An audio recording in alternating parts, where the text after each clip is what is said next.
Hi friends, cook with সোনালি চ্যানেলে সকলকে স্বাগত। সবার প্রথমে আমার সকল দর্শক বন্ধুকে জানাই মেরি খ্রিসমাস। খ্রিসমাস মানেই আমরা কিন্তু ফ্রুট কেক, কমলা লেবু এই সমস্ত খেয়েই থাকি। আজ আমি নিয়ে চলে এসেছি ফ্রুট কেকের রেসিপি। এই কেকটা আমি গ্যাস ওভেনে, মাইক্রো ওভেনে দুটোতেই বানানো দেখিয়েছি। আপনাদের যেটা ইচ্ছা সেটাতেই বানাতে পারেন। চলুন শুরু করা যাক আজকের রেসিপি। সবার প্রথমে এখানে আমি একটা কমলা লেবু নিয়েছি। এই কমলা লেবুর খোসাগুলোকে ছাড়িয়ে নেব। এই কমলা লেবুটা ছাড়ানো হয়ে গেছে আর কমলা লেবুটা থেকে আমি এখানে রস বের করে নিয়েছি। এই বাটিটাকে সাইড করে রেখে আর একটা বাটি নিয়ে নিচ্ছি আর তার উপরে একটা ছাঁকনি নিয়ে তার মধ্যে দিয়ে দিচ্ছি 1 কাপ ময়দা। তার সাথে দিয়ে দেব 2 টেবিল চামচ গুঁড়ো দুধ, টেবিল চামচ বেকিং পাউডার, 1/4 টেবিল চামচেরও একটু কম বেকিং সোডা। এখন এই সমস্ত ড্রাই ইনগ্রেডিয়েন্টসগুলোকে খুব ভালো করে চেলে নেব যাতে এর মধ্যে কোনো লাম্পস না থাকে। এখানে সব কিছু চালা হয়ে গেছে। এখন এই বাটিটাকে সাইড করে রেখে আর একটা বাটি নিয়ে নিচ্ছি। এই বাটিটার মধ্যে 2 পিস ডিমকে ফাটিয়ে নিচ্ছি। আপনারা এখানে চাইলে হ্যান্ড হুইক্স দিয়েও এই ডিমটাকে বিট করতে পারেন। আমার কাছে যেহেতু ইলেকট্রিক বিটার আছে, সেই ইলেকট্রিক বিটার দিয়ে আমি ডিমটাকে খুব ভালো করে বিট করে নিচ্ছি।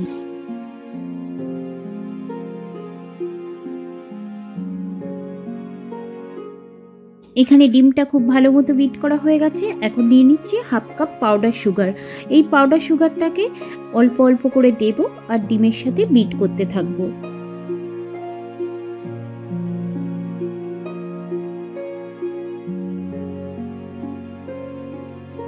ডিম আর পাউডার সুগারটাকে ভালো মতো বিট করা হয়ে গেলে এর মধ্যে দিয়ে দেব 1/3 কাপ সাদা তেল আর 1/2 টেবিল চামচ ভ্যানিলা এসেন্স।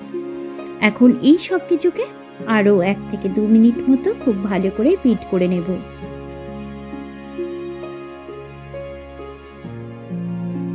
এখানে সব কিছু ভালো মতো বিট করা হয়ে গেছে।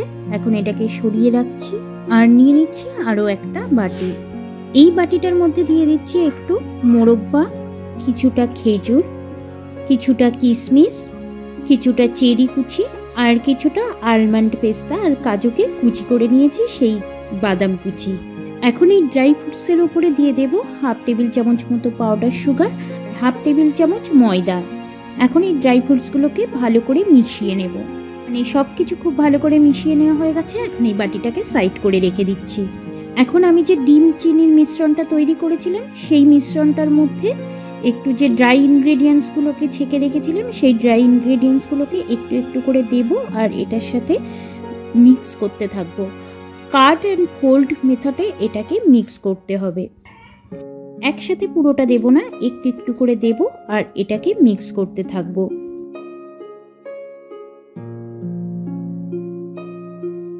এখন এর মধ্যে দিয়ে দেব আমি যে অরেঞ্জ জুসটা বানিয়ে রেখেছিলাম, সেই অরেঞ্জ জুসটা।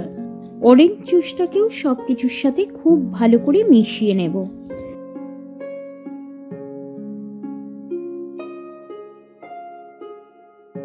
সব কিছু খুব ভালো করে মেশানো হয়ে গেলে এর মধ্যে দিয়ে দিচ্ছি 2 টেবিল চামচ দুধ। দুধটা দিয়েও আবার ভালো করে মিশিয়ে নেব। এখানে ব্যাটারটা মেশানো প্রায় কমপ্লিট। এখন এর মধ্যে যে ড্রাই ফ্রুটসগুলো রেখেছিলাম, সেই ড্রাই ফ্রুটসগুলো এর মধ্যে দিয়ে দেব আর ড্রাই ফ্রুটসগুলো ব্যাটারের সাথে খুব ভালো করে মিশিয়ে নেব। এখানে সব কিছু খুব ভালো করে মিশিয়ে নেওয়া হয়ে গেছে। এখন চলে যাব পরবর্তী স্টেপে।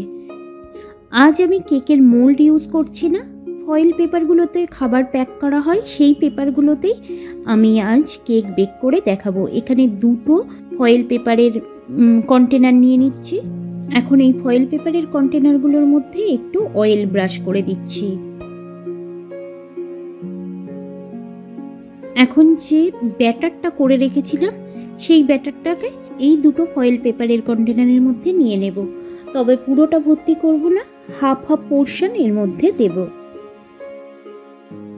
ব্যাটারটা ফয়েল পেপারের মধ্যে দেয়া হয়ে গেলে একটা টুথপিক নিয়ে জাস্ট এভাবে একটু ঝিকঝ্যাক কেটে দেব, যাতে এর মধ্যে যে এয়ার বাবলসগুলো আছে সেগুলো বেরিয়ে যায়।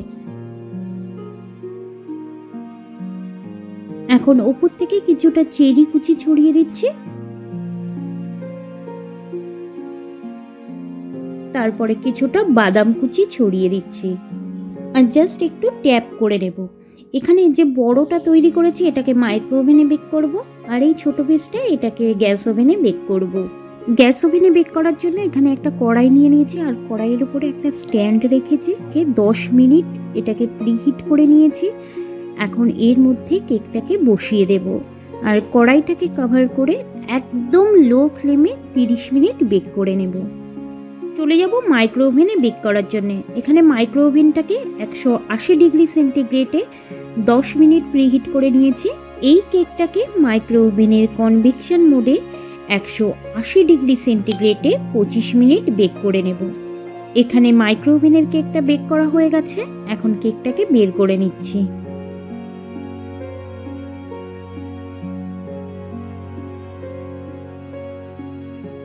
আর এদিকে দেখে নেব গ্যাস ওভেনের কেকটাকে।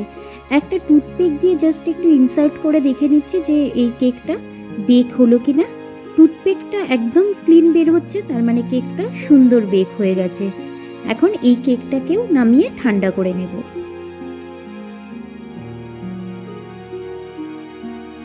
এখানে ফ্রুট কেক প্রায় রেডি হয়ে গেছে। এখন এই কেকগুলোকে ডিমোল্ড করে নেব। এখানে ডিমোল্ড করা ভীষণই সোজা, কোনো চাপাচাপি কিছু করতে হবে না। এখন এই কেকগুলোকে একটু ছোট ছোট পিস করে কেটে নেব। প্রথমে যেটা গ্যাস ওভেনে বেক করেছিলাম সেই কেকটা কেটে দেখাচ্ছি। এখানে দেখুন দারুণ সুন্দর নরম স্পঞ্জি ফ্রুট কেক রেডি হয়ে গেছে। এবারে সেমভাবে আমি মাইক্রো ওভেনে যে কেকটা বেক করেছি সেটাও একটু কেটে দেখিয়ে দিচ্ছি। এই কেকটাও কিন্তু একদম সুন্দর নরম হয়েছে, পারফেক্ট হয়েছে। এখন এই কেকগুলোকে আমি একটা প্লেটে তুলে নেব।